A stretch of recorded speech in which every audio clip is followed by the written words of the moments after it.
Good afternoon, Giant Central School District. It's another edition of Stories with the Superintendent, and today I've got a book called Snappsy the Alligator. And Snappsy's called Snappsy because he's a little bit snappy. He gets a little bit frustrated kind of quickly. So we'll take a look at Snappsy and see what this story is all about. So this is Snappsy the Alligator. And Snappsy the Alligator wasn't feeling like himself. His feet felt draggy, and his skin felt baggy, and his tail wouldn't swish this way and that. And worst of all, his big jaw wouldn't snap. This is terrible. I'm just hungry. Why is this rude narrator trying to make it seem like I need a nap? So Snappsy went off in search of food. He walked along the edge of the pond. He scooted up the tall, tall hill. He shimmied through the forest.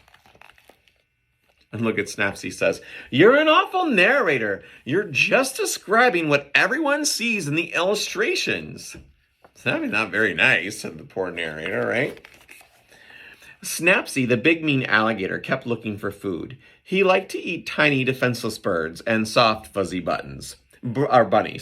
He prowled through the forest looking for victims when he came to It was just a store, a grocery store. It's where I buy my food, he's telling the narrator. Snappsy looked hungrily at the other shoppers while loading his cart with pudding, peanut butter, pita bread, and popcorn. Yes, Snappsy the alligator was particularly fond of a certain letter of the alphabet. And look at him loading up his cart there. "I don't only eat food that starts with the letter P. You don't have to make it seem like I only buy storybook food. I'm also buying cheddar, apples, pretzels, pasta, pears." "Aha," says the narrator when he starts listing all the P things. And Snappsy says, "Hey, it's just a coincidence."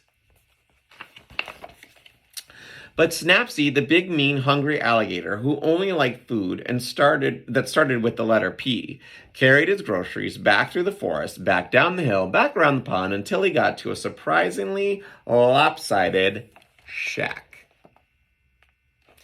And Snappsy says, "Oh, you are really just cheesing me off." He's saying that to the narrator. "It's my house, and I built it myself." And the narrator says, "I'll say."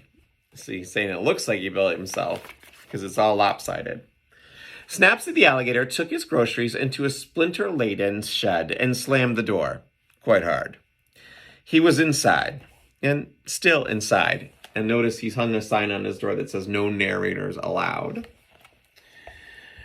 What was he doing in there? Was he making crafty plans? Was he roasting innocent forest creatures that he already had stored in his freezer? Had he fallen asleep? Those are all the questions the narrator wants to know the answer to. And Snappsy says, "I made a peanut butter sandwich, and now I'm reading a book."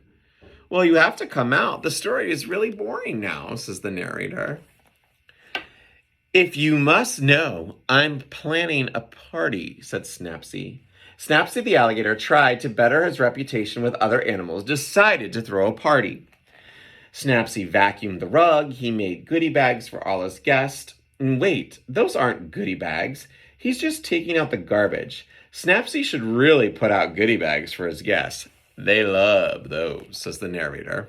And there's Snappsy doing what he does. "You know what?" Snappsy says to the narrator. "I did not ask to be in this book. I was just having a normal day, and suddenly you were talking about what I was doing. So I'm throwing a party to make things more interesting. I hope you're happy. Now I just would prefer if you would buzz off," he says to the narrator. "Thank you," he says. "Oh, go ahead. I can hear you breathing," he says to the narrator. Snappsy party was shaping up to be quite a festive event. That's what the narrator wanted to say. Colorful streamers hung from the ceiling, and there were cubes of cheese and a bowl of punch, and some kind of danceable music was playing. Then Snappsy's friends started to arrive. They were laughing and dancing. They weren't very hungry or thirsty. They looked like they were having a really good time. Yes, a fine time indeed. Oh, all right, you can come in, he says to the narrator. Oh, gosh, me, the humble narrator? Well, I don't know. Let me check my calendar. I suppose I could come for an hour or two. Somebody has to demonstrate to me the proper dance steps, said the narrator. All the important guests had finally arrived, says the narrator. And while meaning him, and while Snappsy's sharp teeth was still glinting menacingly, he was actually quite a lovely host.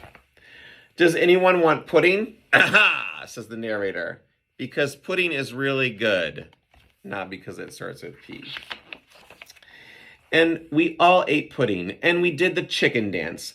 And we were really looking forward to Snappsy throwing parties like this every week, said the narrator.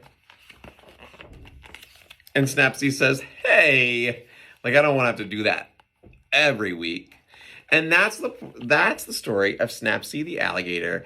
And we hope that you enjoyed that edition of Stories with the Superintendent. And we'll see you next week. In the meantime, take care of yourself, take care of each other, and always remember your lion pride, even when you're feeling a little snappy. We'll see you soon. Talk to you later.